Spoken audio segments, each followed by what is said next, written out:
Welcome back to the latest episode of Alicia calling up friends from college and asking them to be on her podcast. Brandon Presser, thank you for joining me today on Extra Shot. Thanks so much for having me. I'm so glad to be here. This is kind of my new life strategy, actually. I just reach out to people. I'm like, you're cool. We haven't talked in 20 years. Come be on my podcast. And so far, it's working. I love it. No, it's great. I'm so glad to catch up. This is going to be like a mini reunion for us too. It is. I know. I started our conversation before we were recording with like, so what have you been doing since college, which was 100 years ago, basically. But actually, you have been doing some extremely cool things since college, and you came on my radar again. I follow you on Instagram. I obviously like salivate over all the adventures you get to go on, many of which we're going to hear about today.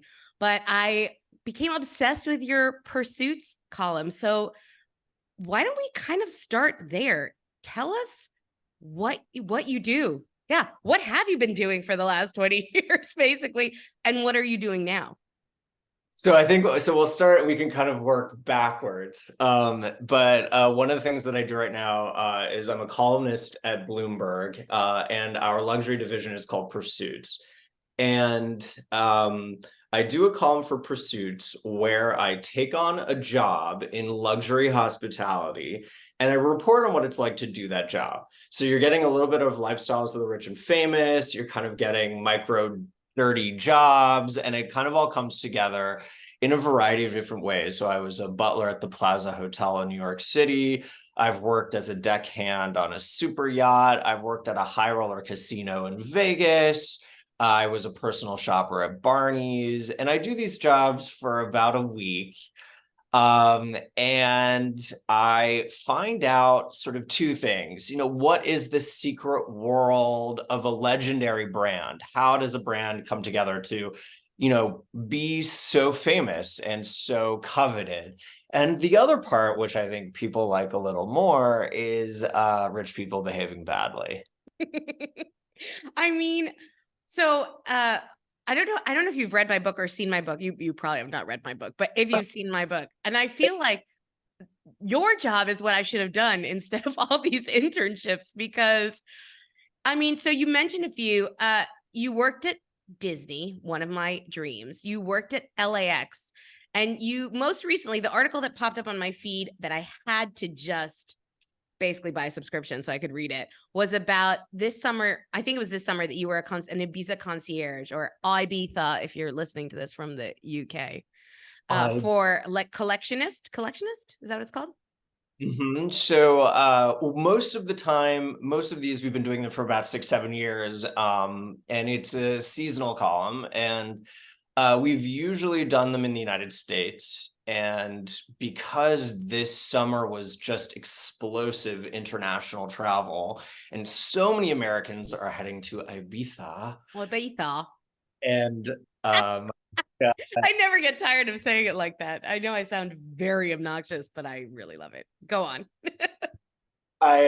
We thought, it'd be really fun to just drop me in the center of all the action. And again, we usually try to do a luxury hospitality twist, because Pursuits is sort of our luxury column at Bloomberg. So I worked for a high-end clubbing concierge service that will put you front and center at the best tables, at the best clubs in Ibiza, for a casual 25,000 euros.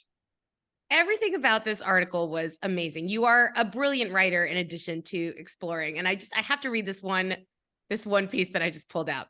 This is from your piece. One night, I thought I was coordinating a chill sunset dinner at El Silencio, a beach club, until it devolved into a raunchy cabaret complete with naked dancers. I even found myself accidentally partying on my day off when I discovered the brownie in my innocent-seeming ice cream sundae was stuffed with psychedelics. I mean, the drama's just there. Are all of the ones you've done, have they been this crazy? Like, is the story just coming? You don't even have to really, it comes to you? Or, was this one of the more adventurous? I don't know what the right word to use for that is. Devolving into naked dancers. I mean, this sounds like it was one of the most wild, but maybe they're all wild. This one was kind of tricky to write because you go to the island and you know what you're getting into, and it's all a very self-selecting crowd of club goers. So the challenge for this was not to say that the sky was blue.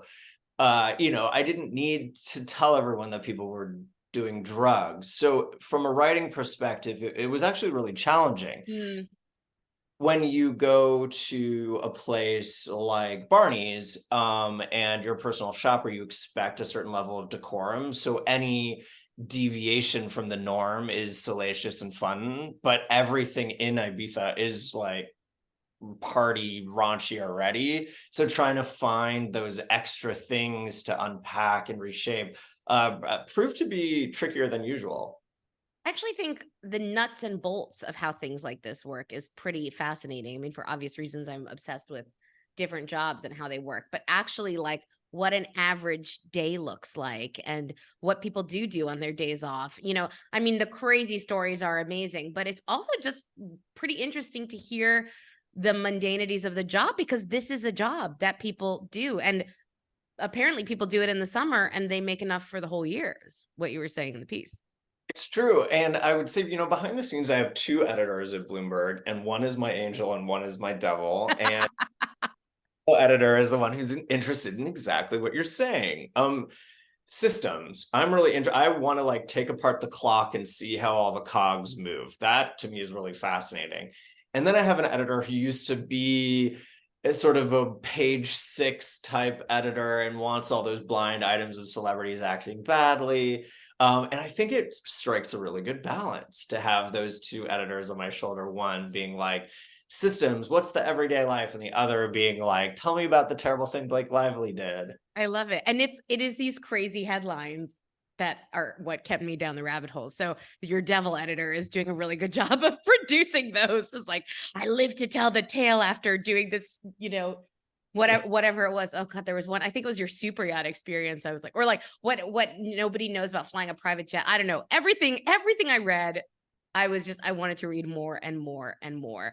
But let's actually back up, because literally tell me about what you've been doing since college. How did you get into this field of work, which I think a lot of people consider a total dream job? Yeah, it never really was my goal to do investigative journalism. In fact, I still don't really think of myself as a journalist. And it kind of all came sideways. Going all the way back, even to before college, I'd always been low-key obsessed with travel. I didn't come from a family that was able to afford any travel. And so I signed up. I auditioned to be in an a cappella group at Harvard. Oh yes, that's the Here. other running theme of this season so far. I have a lot of singers on this show. And the group that I was in, we did a world tour every summer, and that was super appealing to me, and one of the main reasons why I may have auditioned. And it allowed me the first time to really see the world. And I was with, we were 12 guys, and everyone else on the tour was like, oh yeah, I've already been to Rome, I've already been to Sydney, like, oh, I have an aunt that lives in so and so. Naturally. I grew up in a small town in Canada. All my uncles lived on the same street as me.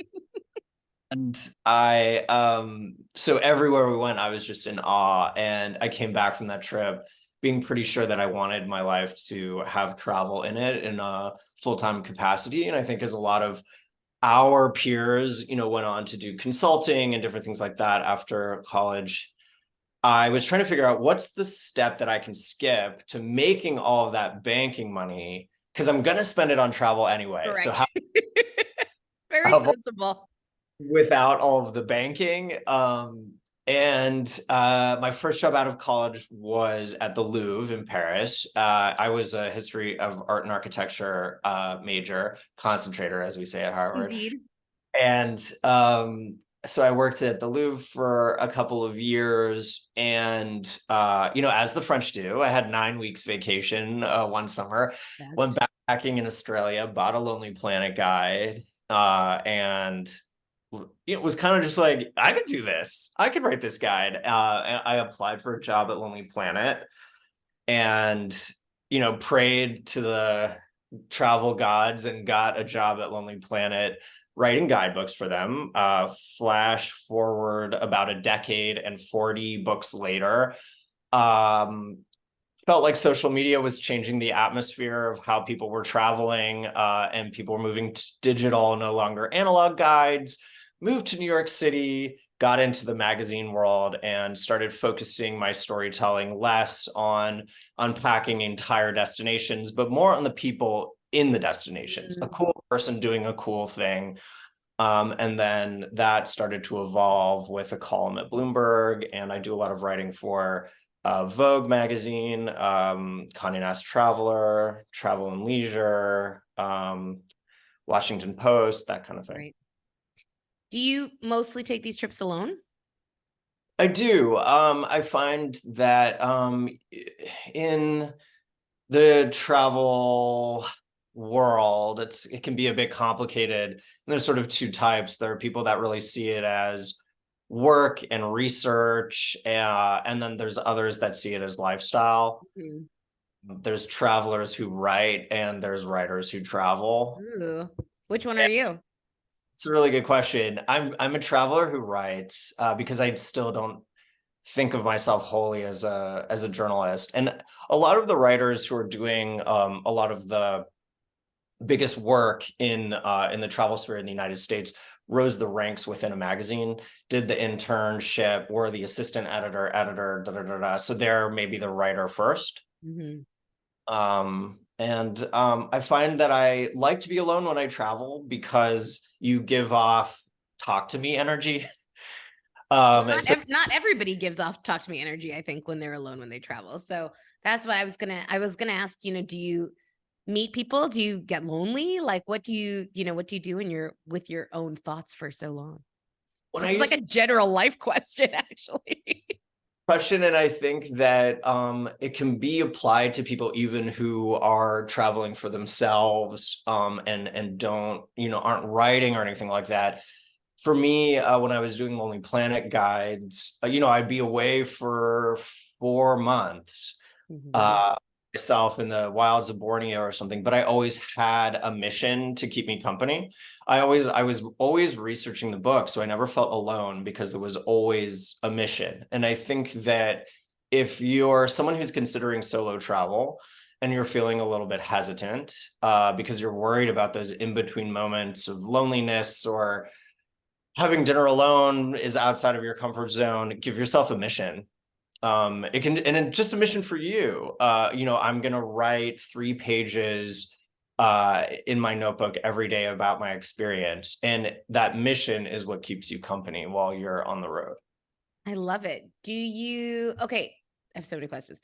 One, do you just go and eat alone? Do you bring a book? Do you just sit and chat with people? Like, I'm very interested in this strategy. I've done all of the above. I once had an entire tasting menu alone because my husband got horrible food poisoning and I was not willing to give up our reservation. So I just sat there eating like 12 courses by myself. It was a great night, actually. I didn't have a book that time. Sometimes I bring a book. What do you do? What's your strategy? I very famously always take a book on all of my trips that I will never read. It's my doorstop book. Perfect. I never read it. I never open a page, but I always have this lofty goal. Like, this is a book I've been wanting to read for a long time. I'm going to bring it with me, and I'm going to have all of this free time on my trip to sit down and not a page, not a paragraph. And you could always use it to start a fire if you get stuck somewhere. So actually, that's not the worst idea. Hold the door open, when I need to roll my luggage through the door. Have I done long, protracted dinners on my own? Absolutely, all the time. I was in Wales last year for a feature for Bloomberg, and I had been doing some research and thought this restaurant in Asir seemed really special, and the chef and his partner were doing some really innovative things. And so I booked an interview with them, and it just so happened the day that I booked that interview, they won Best Restaurant in the Oh UK. my God. It was such a wonderful moment of serendipity, and I stayed to have dinner at 30, I think it's 38 courses, Oh my 5 hours, and I was alone. And I try not to have my phone out. I want to absorb the atmosphere. I Yeah. think phones sort of suck the energy out of a restaurant. But in hour 3 or 4, the situation was desperate. You need it. You needed it. Just a little bit of Instagram scrolling. Uh, That is a long time to be alone and eating. I was just in Singapore for a story for Bloomberg for a month. And I have some friends in Singapore, and I had a lot of dinner meetings and such, but yeah, there was like a full week of every night I was doing pretty long, those restaurants that it's like dinner theater, like Oh every yeah. event, and they're laying it. Here is the lamb. We're bringing in the lamb that you're going to eat later. Please pet it. It was that. And yeah, it can get pretty, that dinner is something that should always be shared. I think, Yeah. eating is something that should be shared with people you care about. Breaking bread. So it can be a little tricky sometimes. It's a good tip. I mean, I think actually bringing a book you're never going to read, but also sometimes it's just good to be on your own with your thoughts. Now, is there an assignment you've been asked to do that you've ever said no to? Or is there anything you would say no to, or anywhere you would say no to? Ooh, good question. I firmly believe that when you say I'll always try something once, or some people say I'll always try something twice. That's sort of how I feel about travel. I want to go everywhere twice. Mhm. You learn a lot about yourself going back a second time. You see things you didn't see, and also the space between two visits of a trip is a funny way to track your own progress. So true. Last time I was in this place staring at this thing, I was different in all of these ways. And and the place changes too. I think cities are these breathing organisms that expand and contract and morph. And that is the most annoying thing about travel writing, is highly perishable information that you're producing, which the moment you push print, It's already out of date. it's like milk, already out of date. So I tend to steer clear of any assignments that have a superlative attached. Okay. I'm not, I within the world of travel, I try to say that I'm a features writer, not a travel writer, which Okay. means long narrative stories rather than the top 9 infinity pools in Asia. I don't want to write those. Just if any of your editors are listening, I would happily take that story of the top 9 infinity pools in Asia. Just throwing that out there. But I hear what you're saying. You want to tell a story. You want to tell a story. Yeah. So anytime an editor asks me to write something along the lines of the top 8 hotels in France, number 5 will shock you. Not gonna write Okay, that. but what is number 5? I gotta know now that you just set that up. What about a pursuits column? Have you ever been asked to go spend a week working at something that you've said no to? I've been pretty lucky with the pursuits column. We have a running list. Mhm. It's time to do another one. We kind of bump one up to the top, kind of seeing what we had done last time, finding a different take for the next one. I have put a few. I'm the one who organizes all of them and bridges the contacts, and I've put a few out towards my editors, and they've said no. Interesting. That exciting, or this, that, and the other. But luckily, I've been able to kind of pitch each one. They're like, we should do one in Europe. And I'm like, what about like clubbing in Ibiza? And they're like, that's great, go. So good. And have you always completed your whole time? Have you ever left something early? Like it was usually you're like, screw this, I'm out. Yeah, well, this is between us and everyone who's listening. Exactly. I Mom, don't tell anybody. One of the jobs that I did was working on the world's biggest cruise ship. And it's a week-long cruise from Fort Lauderdale through the Caribbean back to Fort Lauderdale. And my editor offered for me to exit the vessel on day 5 in Jamaica if I wanted to tap out early because Huh. I couldn't handle the claustrophobia. And I took her up on that offer. Okay, so it wasn't all the people on the cruise ship, it was the close quarters It or both. I've been on a number of cruises in my life, so I can sympathize with all of those challenges, usually induced by my family. It's my parents' favorite way to travel. it's I think it's socially claustrophobic. Yeah. Yeah. Oh my God. I'm gonna go back and read that story now when we're done with this call.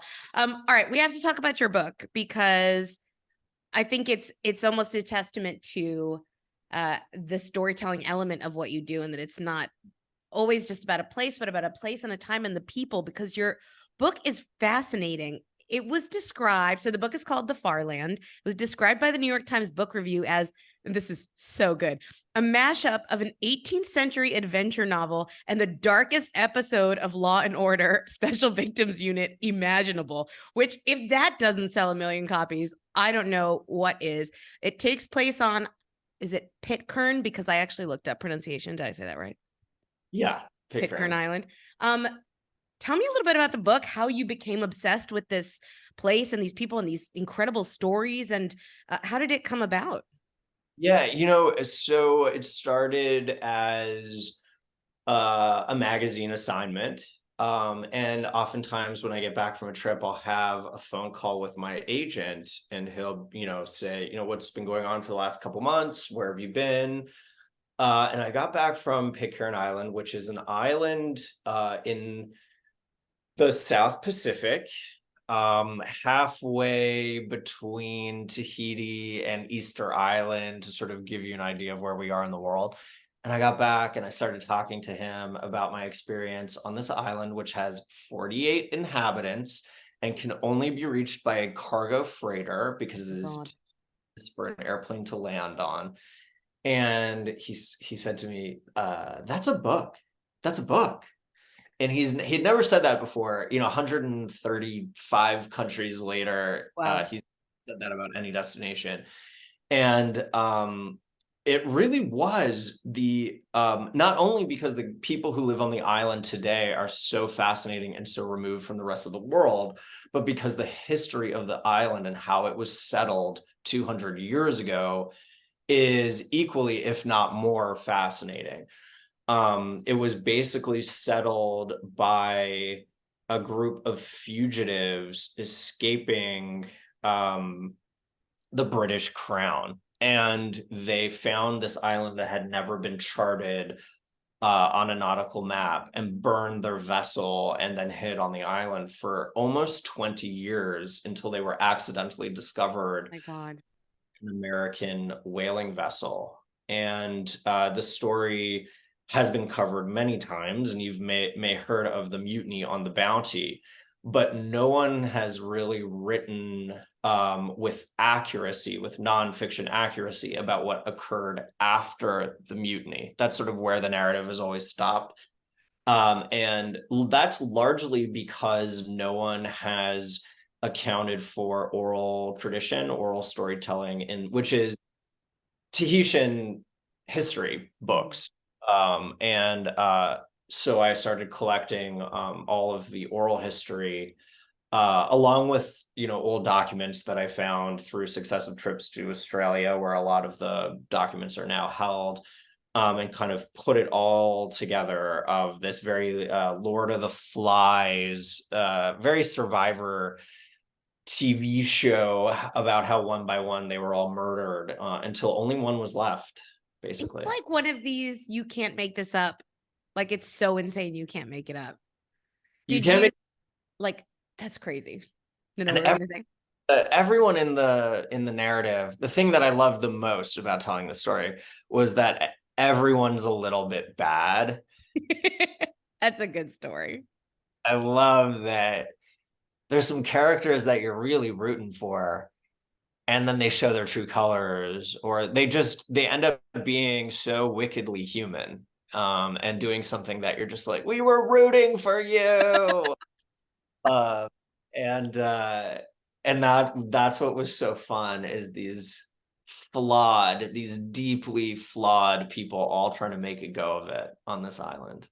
Has it made you want to write another book, or was that your magnum opus? I It's funny was when you write, especially when I was writing at Lonely Planet under such an insane deadline, you would make kind of a little goal list. These are the 10 things that I want to accomplish in this Lonely Planet guide. And it would be a big win if you You'll did never believe number 5.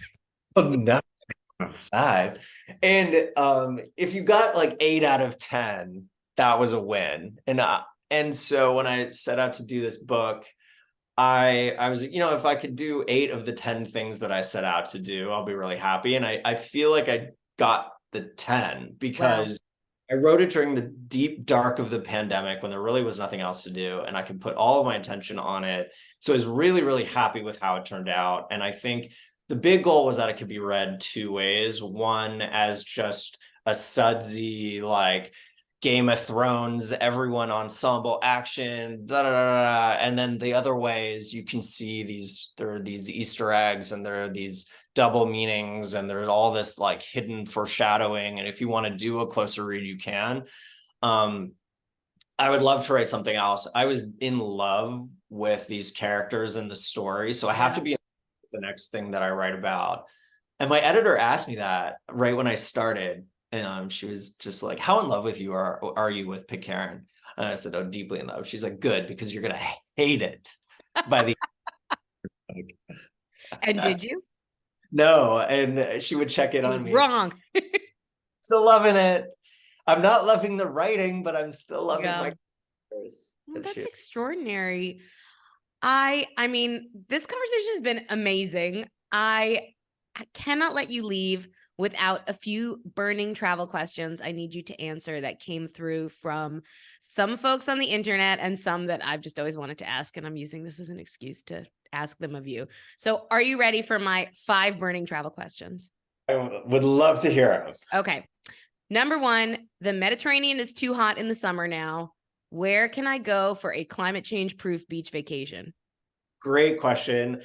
I actually just wrote an article about this in Vogue. Teeing that up really well. And I swear this was not planned in advance. I did not know this question. I would recommend the beaches of Denmark. Ooh. Yeah. Say more.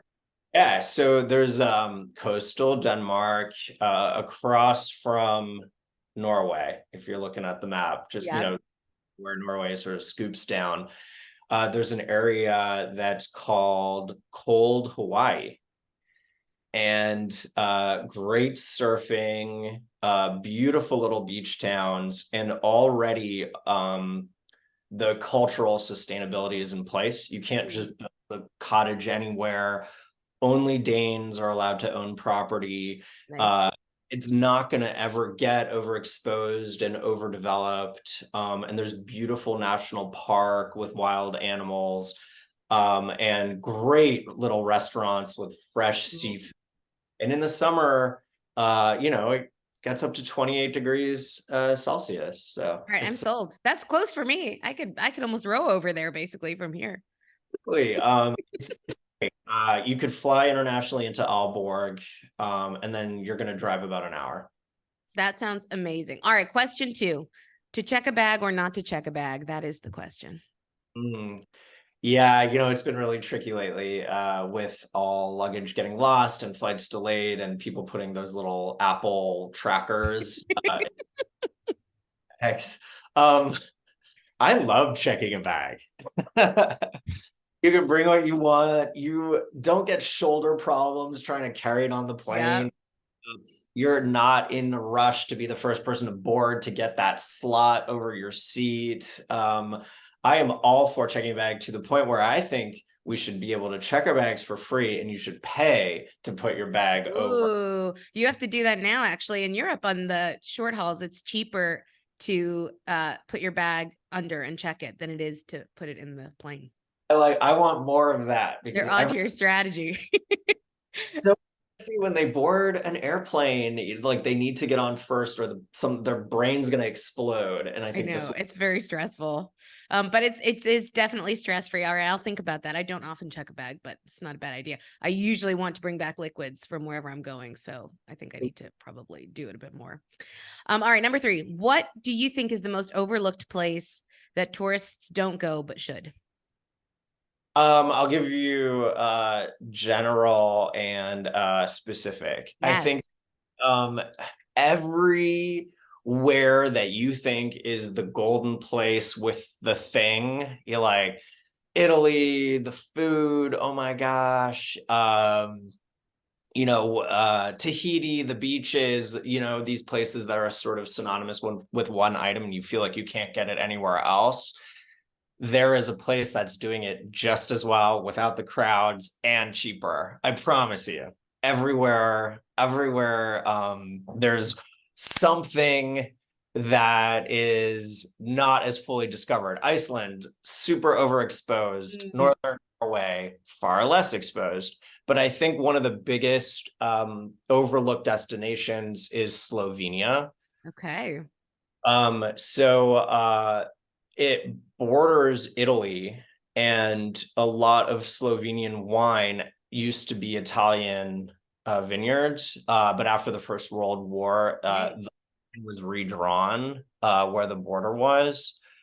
So a lot of people that live in that area are sort of culturally Italian, where they're smoking their own meats and they're making their own cheeses and making their own pasta. And you're getting all of that, but you're in Slovenia, so it doesn't have the name check.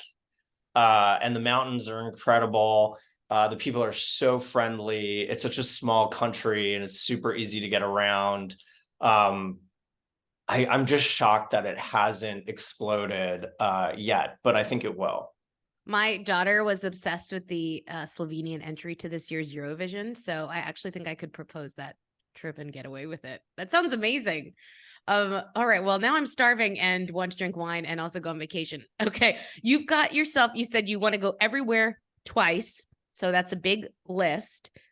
But where do you go back to again and again? This is another great question. Every year, I have this tacit promise to myself that I will go to Japan and France. And I always try my best to get Iceland on that list as well. I lived in Japan for a while. I have a lot of dear friends there. It's just a really special place to me. I worked on the Lonely Planet Guide to Japan, and spend a few months there every year. I usually spend the end of the year there, so I'm gearing up to spend a few months there now. And France is why I lived there while I was working at the Louvre. I lived there for about 4 years. I'm French Canadian, so just is an easy kind of feels like my cousins who make fun of me because Canadians. And I really enjoy the lifestyle there. And Iceland, I used to write the Lonely Planet Guide to Iceland. And that is just, the ultimate in hiking and getting away from the tourist circuit. There's so many incredible things to see. She said. Oh my God. All right. The final question, the eternal question. How do I score cheap airline tickets? This is not a very good question, but should I skip that question? My other question was going to be, do you need an intern because I'm available? You can answer either of those questions, actually. That was something that somebody asked. I think people are always trying to score cheap airline tickets wherever they go. I wish I knew how to play the points game. I am in awe of friends who know how to get a new credit card and get the points. And that seems to be the best way to do it. Yeah. Reading up on, there are 500 websites that will tell you how to play the points game. And that truly is the best way to do all of the cheap flights and free flights and hotels, and Hyatt seems to have the best value if you're trying to do the hotel game. I am always away for different assignments on different airlines, and it's really hard for me to put all of my points in one place. And if I have to use a company credit card. So for me, it's a bit of a mess. But if I had the time, I would invest it in figuring out the points. Maybe there are frequent boater miles to be had for that ferry freighter ship to Pitcairn. You never know. You'd probably be like a platinum member by now. Brandon, this has been amazing. Thank you so much for taking the time to catch up with me and everybody else who's listening.